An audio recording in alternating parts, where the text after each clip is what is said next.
MD cat 2025 के लिए हमने जो पीएमसी पेड टेस्ट की सीरीज़ शुरू की हुई है, उसमें हमारे पास वर्क एंड एनर्जी चैप्टर को स्टार्ट करते हुए हमने फर्स्ट दो वीडियोस बनाई थी और वहाँ पर हमने फर्स्ट 30 क्वेश्चन सॉल्व किए थे। आज हम कोशिश करेंगे कि इस लेक्चर में मैं ज़्यादा से ज़्यादा क्वेश्चंस को अटैम्प्ट करूँ और आपके सामने एक ओवरऑल इस चैप्टर की लेआउट रखूँ। इन क्वेश्चंस में ऑटोमेटिकली आपको बहुत सारी ऐसी पॉइंट्स का ये समझ आ जाएगी कि जैसे कि मिसाल के तौर पर आप कोई पूरे चैप्टर को प्रॉपरली रिव्यू कर रहे हैं। So quickly going towards the 31st question. अच्छा, जो क्वेश्चन नंबर 31 हमारे पास है यहाँ पर, that is a position dependent force F is equal to 7 - 2x + 3x square newton is acted on a body, और मैं बॉडी का मास है 2 किलोग्राम और उसको डिस्प्लेस करता है। इनिशियल पॉइंट उसका 0 है और फाइनल पॉइंट 5 है। वर्क की कैलकुलेशन हमने करनी है। अब चूंकि फोर्स की डायरेक्टली डिपेंडेंस है उस पर डिस्प्लेसमेंट पे, और वो इस तरह से प्रॉपर ज़ाहिर लीनियर भी नहीं है क्योंकि ज़ाहिर एक स्क्वायर भी यहाँ पर आपके पास अवेलेबल है, तो हमारे पास इसका सोल्यूशन इस तरह से होगा कि एफ डी एक्स और ये 0 to 5 हमारे पास इसकी लिमिट होगी। ठीक है, तो ये जो सोल्यूशन है ये इंटीग्रल वाले फार्मूले से हल होगी। अब ज़ाहिर है वैसे तो मेडिकल के जो स्टूडेंट्स हैं इन्होंने ये इंटीग्रेशन वाला टॉपिक नहीं पढ़ा होता, लेकिन इसको मैं आपको शॉर्टकट के तरीके से समझाता हूँ कि इसमें आपने क्या करना है। फोर्स की वैल्यू लिख देनी है 7 - 2x + 3x स्क्वेयर। इंटीग्रल के लिए 0 और 5 इसकी मिनिमम और मैक्सिमम लिमिट लगा देंगे dx, और जब इसका यहाँ पे इंटीग्रल सॉल्व करेंगे so that will be equal to w is equal to 7x - 2x square divided by 2 + 3x cube divided by 3। ठीक है, तो जितनी इसकी ये पावर आ रही है उतना उसका डिनोमिनेटर भी आ रहा है, शॉर्टकट तरीका है। ठीक है, सो यहाँ पर भी ज़ाहिर है अगर आप इसकी पावर की वैल्यू 1 ले लें तो ये 1 आ जाएगा इधर, और इसमें आपने वैल्यूज़ कौन सी पुट करनी है 0 से लेकर 5 तक, तो ज़ाहिर हम फिर मैक्सिमम वैल्यू 5 पुट करते हैं। सो 7 × 5 - 2 × 5 का स्क्वायर 25 हो जाएगा डिवाइडेड बाई 2 + 3 5 का क्यूब डिवाइडेड बाई 3, ये कैंसिल हो जाएंगे 2 2 और 3 3, तो ये आ जाएगा 35 - 25 + 125, यहाँ से आ जाएगा 10 + 125, आपके पास जवाब आएगा 1.35, तो 135 जूल आपके पास यहाँ पर आंसर आएगा। सो अच्छा क्वेश्चन है यहाँ पर सेलेक्ट किया हुआ। ठीक है, और आप इसको आसानी से इस तरीके से सॉल्व कर सकते हैं। नेक्स्ट क्वेश्चन हमारे पास है, a horse is pulling a cart of mass 50 kilogram in the horizontal direction. If the distance traveled is 20 meter, then what will be the work done by the normal force? तो जाहिर है जो cord है उसकी direction of motion इस तरह से है। ठीक है, ये मैस है, मैस की वैल्यू है 50 किलोग्राम और डिस्प्लेसमेंट जो है वो 20 मीटर है। ये डायरेक्शन ऑफ डिस्प्लेसमेंट है। नॉर्मल फोर्स की डायरेक्शन ये है। ठीक है, दिस इज नॉर्मल फोर्स। तो यहाँ पर आप देख सकते हैं कि यहाँ पर जो नॉर्मल फोर्स और डिस्प्लेसमेंट के दरमियान एंगल बन रहा है दैट इज़ 90 डिग्री। सो इस वजह से अगर मैं सोल्यूशन करने की कोशिश भी करूँगा सो cos 90 की वजह से ये वैल्यू मेरे पास क्या आ जाएगी 0, और इस तरह से आपके पास करेक्ट ऑप्शन जो है वो 0 होगा। Some students may be trying to solve this like कि वो 50 किलोग्राम को 10 से मल्टीप्लाई कर लें जी की वैल्यू, और फिर उसको 20 से मल्टीप्लाई कर लें। ठीक है, तो उसके पास उनके पास जवाब आ जाता है लाइक दिस विल बी 500 और इंटू 20, तो यह आ जाएगा, ये जवाब आ सकता है आपके पास। या मिसाल के तौर पर कुछ इस तरह कर लें कि 50 को डायरेक्टली 20 से मल्टीप्लाई कर लें, तो उनके लिए यहाँ पर जवाब अवेलेबल पड़े हुए हैं, लेकिन आपके पास जो करेक्ट ऑप्शन है वो ये ऑप्शन नंबर सी यहाँ पर अवेलेबल है। अगला क्वेश्चन है हमारे पास, the work done is said to be negative if force and displacement are anti parallel. ठीक है, ये बात हम पहले भी फोर्स के डिस्क्रिप्शन में भी पढ़ चुके हैं कि अगर फोर्स यहाँ इस डायरेक्शन में है, डिस्प्लेसमेंट यहाँ पर है, और ज़ाहिर है ये कहाँ किस केसेस में होता है, जैसे कि वर्क डन अगेंस्ट फ्रिक्शन है। आपने क्या कर दिया, या जैसे कि ब्रेक अप्लाई कर ली, तो मिसाल के तौर पर एक गाड़ी जा रही है वो इस डायरेक्शन में जा रही है लेकिन आपकी फोर्स की डायरेक्शन जो है वो इधर है, तो automatically they are making an angle 180 degree, और इस वजह से cos 180 जो है दैट विल गिव यू -1, तो यहाँ पर आपके पास जो वर्क होगा दैट विल बी नेगेटिव, और इस वक्त जो फोर्सेस जो फोर्स और डिस्प्लेसमेंट होंगे then they will be anti parallel to one another. यहाँ पर एक और बात भी आपके जहन में होनी चाहिए है कि अगर मिसाल के तौर पर डिस्प्लेसमेंट की डायरेक्शन ये है और फोर्स इधर अप्लाई हो रही है, यहाँ पर भी अगर आप देखें तो फोर्स को जब आप रिजॉल्व करेंगे तो ज़ाहिर है फोर्स का ये वाला कंपोनेंट इफेक्टिव लिया जाएगा जो कि डी के क्या है, एंटी पैरेलल है। तो इस वजह से ये फोर्स और डिस्प्लेसमेंट भी एंटी पैरेलल हो सकते हैं और effective component of force and displacement इनके दरमियान भी एंगल 180 होगा, तब भी ये सिचुएशन आपके पास आएगी। नेक्स्ट क्वेश्चन हमारे पास है, a constant force F of 10 Newton is applied on a body which causes displacement of 12 centimetre, what will be the work done. Point यहाँ पर है कि 12 सेंटीमीटर है, तो 12 सेंटीमीटर को आप 100 पे डिवाइड कर दें, that will be equal to 0.12 meters. Force आपके पास 10 न्यूटन है, तो अब आप 10 न्यूटन को मल्टीप्लाई कर दें 0.12 के साथ, और ये आपके पास जो वो होगा इस तरह से that it will be equal to 1.2 joule. So ये इन्होंने यहाँ पर जो करेक्ट ऑप्शन दिया हुआ है ये गलत है, तो आपको यहाँ पर ये वाला करेक्ट ऑप्शन टिक करना है, ठीक है, सी वाला ऑप्शन हो जाएगा। Next question is the linear momentum is increased by 10%, percentage change in the kinetic energy will be. अब इस केस में आपको जो इक्वेशन यूज करनी होगी that will be this one, k is equal to p1 square by 2m1 या 2m। अगर आप मोमेंटम में इंक्रीज ला रहे हैं कितना, 10%, सो 10% को आप सॉल्व कर लें 10/100 इंटू P1, और इसमें 10 में ये ज़ीरो कैंसिल आउट हो जाएगा, ये आ जाएगा 0.1 P1 प्लस 0.1 P1, इसमें P1 को कॉमन कर लें दैट विल बिकम 1 प्लस 0.1, यह आ जाएगा 1.1।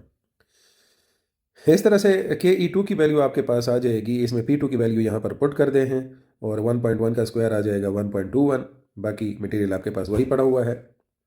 अब उसमें आप काइनेटिक एनर्जी 2 से 1 को सब्ट्रैक्ट कर लें, ये इसलिए मैं ब्रेक डाउन कर रहा हूँ ताकि आप कोई भी फ्रैक्शन जो है इसमें से फिर निकाल सकते हैं। ये मैंने फाइनल कैनेटिक एनर्जी की वैल्यू लगा दी है, इनिशियल कैनेटिक एनर्जी की वैल्यू है, again P1 square by 2m common ले लिया, यह आ गया 1.21 माइनस 1, और यहाँ से आ जाएगा आपके पास 0.21 into P1 square divided by 2m, ठीक है। अब 0.21 का मतलब क्या है, 21%, ठीक है, because 21 divided by 100 is equal to 0.21। So ये जो आपके पास आंसर आया हुआ है this one, that is the correct one. अब यहाँ पर आपको ये भी दिया जा सकता था कि 0.21% है, फिर भी ये करेक्ट आंसर था, और ये जो 0.21 दिया हुआ है ये भी आपके पास करेक्ट ऑप्शन आ जाएगा। अच्छा, हमारे पास जो अगला क्वेश्चन है ये है that a uniform chain of length 2 meter is kept on a table such that the length of 60 centimeter hangs, ये 37 नहीं है यहाँ पर, freely from the edge of the table, the total mass of the chain is 4 kg, what is the work done in pulling the entire chain on the table। तो जाहिर है आप देखें, ये मैं आपको सामने रखता हूँ कि यह मिसाल के तौर पर ये टेबल है, ठीक है, ये जो चेन यहाँ पर पड़ी हुई है इसमें इसका 60 सेंटीमीटर जो पोर्शन है ये नीचे हैंग्ड है, ये 60 सेंटीमीटर है, ठीक है, और टोटल लेंथ जो है वो 2 मीटर है। तो हमारा काम यहाँ पर इस 60 सेंटीमीटर को ऊपर लेकर आना है इस डायरेक्शन में। तो 60 सेंटीमीटर का जो मास होगा, टोटल मास आपके पास है 4 kg, 0.6, 4 इंटू 0.6, और टोटल लेंथ आपके पास 2 है। तो यहाँ से आपके पास जवाब आ जाएगा 2 2s are 4, यह आ जाएगा 1.2 kg, ठीक है। और इस 1.2 kg का अगर मैं वेट निकालता हूँ तो 1.2 को मैं 10 से मल्टीप्लाई कर दूँ जी से, that will be equal to 1.2 newton. अब इसको ऊपर लाने के लिए जो पोटेंशियल एनर्जी की या वर्क की ज़रूरत होगी वो mgh के बराबर है, आप इसको मालूम कर लें कैसे, कि 1.2 न्यूटन आपके पास हो गया वर्क, सॉरी फोर्स, और हाइट की वैल्यू कितनी हो गई दैट इज़, तो उसके लिए जो हाइट है वो आपके पास 60 सेंटीमीटर का क्या हो जाएगा, हाफ हो जाएगा, 30 सेंटीमीटर जहाँ पर उसकी सेंटर ऑफ ग्रेविटी होगी तो उसको आप 0.3 मीटर कर लें, and that will be equal to 3.6 joules. 1.2 को सॉरी ये 1.2 नहीं है बल्कि 12 न्यूटन है, सो 12 को आप 1.3 से मल्टीप्लाई करेंगे तो आपके पास जवाब जो है ये क्या आ जाएगा, 3.6 जूल आ जाएगा। अच्छा, और इनोवेटिव सोच की मतलब यूटिलाइजेशन है यहाँ पर, और दूसरी सबसे ज़रूरी चीज़ क्या है यहाँ पर कि माइंड को यूज़ किया जा रहा है जिसके थ्रू आप एक डिफ़िकल्ट प्रॉब्लम को सॉल्व करते हैं। अच्छा, ये जो क्वेश्चन है 38(1), ये आप देखें कि a disc of radius 2 metre and mass 100 kg roll on a horizontal surface, its center of mass has a speed of 2 centimeter per second, how much work is needed to stop it? तो simple सी बात है, यहाँ पर आपको basically इसकी कौन सी चीज़ मालूम करनी है, किनेटिक एनर्जी। क्योंकि ज़ाहिर है आपको इसको रोकने के लिए जो काम करना पड़ेगा वो इसकी किनेटिक एनर्जी के बराबर होगा। और किनेटिक एनर्जी इसकी होगी क्या, किसके बराबर? क्योंकि मैं थोड़ा सा आपके सामने इसका फिगर रख लेता हूँ कि इसका फिगर जो है वो बिल्कुल इस तरह से है कि ये आपके पास कोई हॉरिजॉन्टल सरफेस है और इसके ऊपर ये डिस्क है, और इस डिस्क का जो रेडियस है वो ये है, ठीक है। और इसका जो सेंटर ऑफ मास है उसकी स्पीड इस डायरेक्शन में कितनी है, 2 सेंटीमीटर पर सेकेंड। तो अब अगर मैं इसकी टोटल काइनेटिक एनर्जी निकालूंगा तो वो क्या होगी, हाफ आई ओमेगा स्क्वायर, ये इसकी रोटेशनल फॉर्म हो जाएगी, और दूसरी है half m v square. I disk का कितना होता है, हाफ एम आर स्क्वायर, ठीक है, मोमेंट ऑफ इनर्शिया। तो इसको ज़रा टोटल कर लें, हाफ आई की वैल्यू लगा दें, half m r square omega square plus half m v square, ठीक है। सो यहाँ पर अब आपके पास बनेगा क्या कि ये बन जाएगा 1/4 m r square omega square बन जाएगा m v square, m already पड़ा हुआ है, plus half m v square. इसका अगर आप एलसीएम निकालेंगे तो ये आपके पास आ जाएगा 3/4 एम वी स्क्वायर, ठीक है।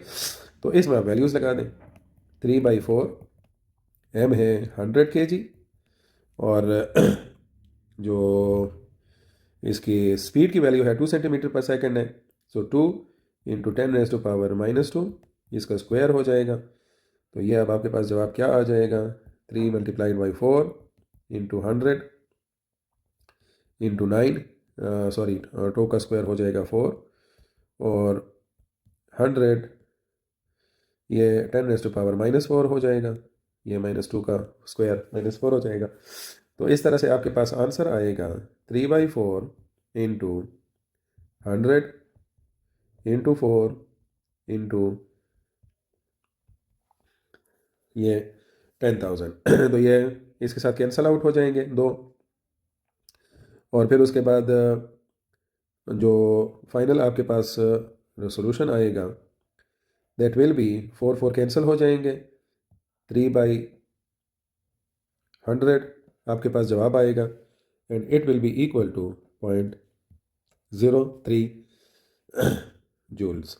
यहाँ पर ये ऑप्शन जो है ये इन्होंने 3 जूल लिखा हुआ है, लेकिन ये इसका 0.03 जूल आना चाहिए है। सो ये जो वैल्यू है ये दैट विल बी 0.03 जूल। तो ये अच्छा सा ज़बरदस्त क्वेश्चन बना हुआ था, और ये एग्जैक्टली आप आसानी से किनेटिक एनर्जी के फार्मूले पर उसको डाल सकते हैं। और ज़ाहिर है थोड़ा सा इसमें चैप्टर 5 का ये वाला पोर्शन भी अवेलेबल आ गया है, मोमेंट ऑफ इनर्शिया के थ्रू जो इसकी किनेटिक एनर्जी मालूम हम करते हैं, rotational kinetic energy. Next question है हमारे पास, moon is revolving around the earth, work done by the earth on the moon is. तो ठीक है, यहाँ पर आप देखें कि अगर हम एक उसमें ऑर्बिट लेते हैं, और उस ऑर्बिट में लेट्स से मैं यहाँ पर कंसिडर करता हूँ मिड पे, ये आप इसको कर लें कंसिडर अर्थ, ठीक है, और यहाँ पर इसके ऑर्बिट में कंसिडर कर लें मून को। तो ऑटोमेटिकली यहाँ पर जो इसको बाइंडिंग की हुई है वो सेंट्रीपिटल फोर्स है, और अगर इसकी रोटेशन इस तरह से है तो इनके दरमियान बन रहा है 90 का angle. The moon is not coming towards the earth in the direction of centripetal force.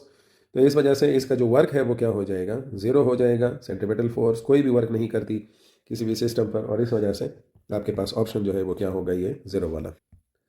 अगला क्वेश्चन है हमारे पास, the kinetic energy of a body of mass 2 kilogram and momentum 2 newton second is. So इसके लिए भी आपको वही equation चाहिए है कि kinetic energy is equal to P²/2m।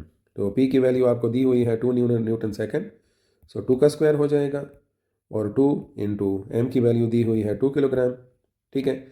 तो ये आपके पास जवाब आएगा 2 2 ज़ार 4, इधर से भी 4, तो ये दोनों कैंसिल हो जाएंगे, और 1 जूल आपके पास आंसर आएगा। अच्छा, एप्लीकेशन लेवल का क्वेश्चन है, ठीक है। उसके बाद नेक्स्ट क्वेश्चन हमारे पास आ रहा है that a gardener moves a lawn roller through a distance of 50 meter applied force is 50 Newton, inclined at an angle 60 degree of direction of motion, what will be the work done by the gardener? तो आप देखें simple case में आपके पास force की जो value होती है वो एफ डी कॉस थीटा होती है। आप ज़रा इसमें वैल्यूज पुट कर दें। फोर्स की वैल्यू है 50 न्यूटन, डी की वैल्यू भी 50 मीटर है और एंगल है कॉस 60 डिग्री। तो इसकी वैल्यू कॉस 60 की वैल्यू आ जाएगी 1/2, that will be equal to, इन दोनों से जवाब आ जाएगा 2500 और इसको आप 1/2 से मल्टीप्लाई कर दें तो ये इसका हाफ हो जाएगा and that will be the 1250 joules will be the answer. ठीक है, तो मैक्सिमम अगर होता, मतलब ये बिल्कुल एंगल 0 होता, 60 डिग्री ना होता, तो उस वक्त ये टोटल आंसर आपके पास 2500 आता। लेकिन चूंकि ये cos 60 है तो cos 60 का हाफ आ जाएगा आंसर और वो उसके साथ इसको मल्टीप्लाई होकर इसको टोटल वर्क को हाफ कर देगा। अगला क्वेश्चन हमारे पास है that the kinetic energy of the body is increase bye 21%, what is the percentage change in the linear momentum of the body. तो ये बिल्कुल अभी जो हमने पिछला क्वेश्चन किया था उसी के बिल्कुल उल्टा है और इसमें वहाँ पर हमने कहा था कि मोमेंटम में अगर 0.1, ये 0.1 बेसिकली 10% है, क्योंकि 10% को मैं अगर इस तरह लिखता हूँ तो ये बन जाता है 0.1।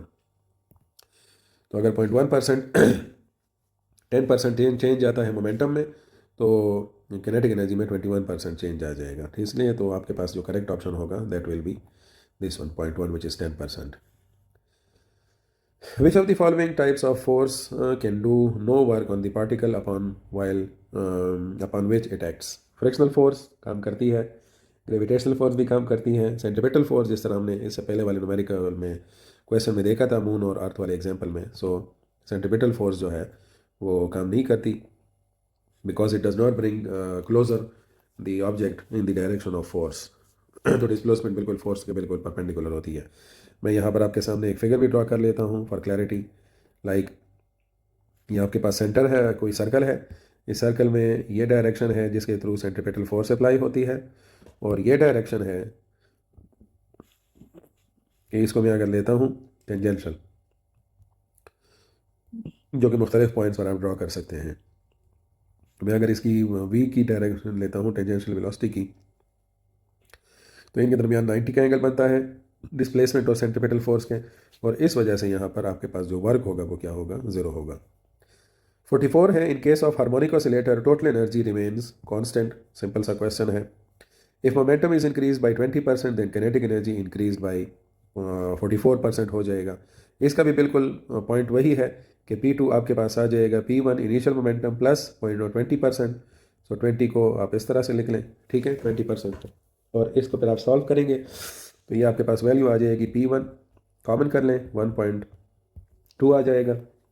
जब आप किनेटिक एनर्जी की वैल्यू लगाएंगे 2, so P2 square divided by 2m that will be equal to 1.2 का स्क्वायर हो जाएगा और P1 का स्क्वायर और 1.2 का स्क्वायर हो जाएगा 1.44 P1 square divided by 2m। तो ये 1.44 में ये फाइनल किनेटिक एनर्जी है। अब अगर मैं इस फाइनल से इनिशियल को निकालूंगा ताकि मुझे पता चल जाए clear, so 1.44 P1 square divided by 2m minus P1 square divided by 2m, P1 square divided by 2m को कॉमन कर लें तो 1.4 से -1 सब्ट्रैक्ट होगा, so that will be equal to 0.44। तो ये 44% आ जाएगा आपके पास change in kinetic energy.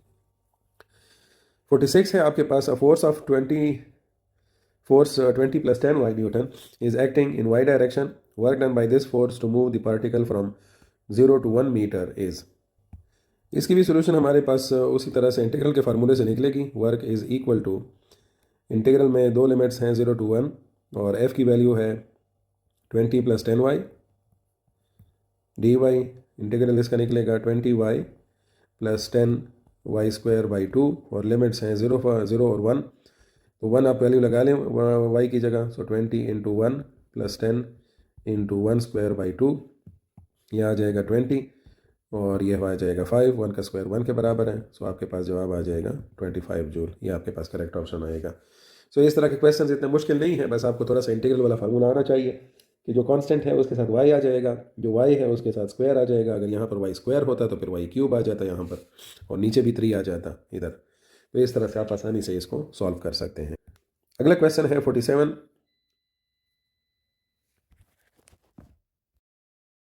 By applying the force when applied force is variable, applied force is perpendicular to the motion, applied force generated motion, applied force is constant. So work is done by the applying force. जब apply force क्या करेगी, काम करेगी, तो क्या applied force जो है वो variable हो, applied force is perpendicular to the motion हो, applied force generated motion हो, तो जाहिर है वो जब motion को generate करेगी तभी उसका काम लिया जाएगा applied force का. इसी तरह से अगला क्वेश्चन है हमारे पास, if mass and speed both are double, kinetic energy will be. तो kinetic energy की सिंपल इक्वेशन है हाफ एम वी स्क्वायर. अब मैं क्या कर देता हूँ, दोनों को डबल कर दूँ, m की जगह 2m लगा दूँ और v की जगह 2v लगा दूँ और अब उसकी वैल्यू मालूम करूँ. सो दैट विल बिकम 1/2 m और v स्क्वायर में इधर लगा दूँ और ये जो 2 है और इस 2 का स्क्वायर 4, तो ये इसके साथ मल्टीप्लाई कर दूँ, ये 8 आ जाएगा. ठीक है, सो ये 8 टाइम्स इंक्रीज हो जाएगा. 49 क्वेश्चन जो है दैट इज़ अगेन, ये ऑलरेडी यहाँ पर इसी वीडियो के स्टार्ट में सॉल्व हो चुका है, वहाँ पर आप चेक कर लें. और 50 वाला क्वेश्चन जो है that is work done by friction force is always, ये इस पर गौर करें. ठीक है, ये हमेशा एक स्पेसिफिक कंडीशन दी गई है. Negative positive zero, may be positive may be negative. ठीक है, तो ये पॉजिटिव नेगेटिव दोनों हो सकती है, ज़रूरी नहीं है कि हमेशा इसकी वैल्यू जो है वो क्या हो, नेगेटिव हो या हमेशा इसकी वैल्यू पॉजिटिव हो. So it can be both. So ये क्वेश्चन नंबर 50 तक इसको हम स्टॉप कर देते हैं. ठीक है, थोड़े क्वेश्चन मैं आजकल अटेम्प्ट कर रहा हूँ क्योंकि ज़ाहिर टाइम ज़्यादा नहीं होता. आप कोशिश करें कि इसमें से जो भी प्रॉब्लम्स हो उनको देखें, समझें, और कोई समझ ना आए तो उसके ऊपर क्वेश्चन करें ताकि उसको फिर हम रिजॉल्व कर सकें. ठीक है, वीडियोज़ अपने फ्रेंड्स के साथ भी शेयर करें, लाइक भी करें, सब्सक्राइब भी करें. Thank you.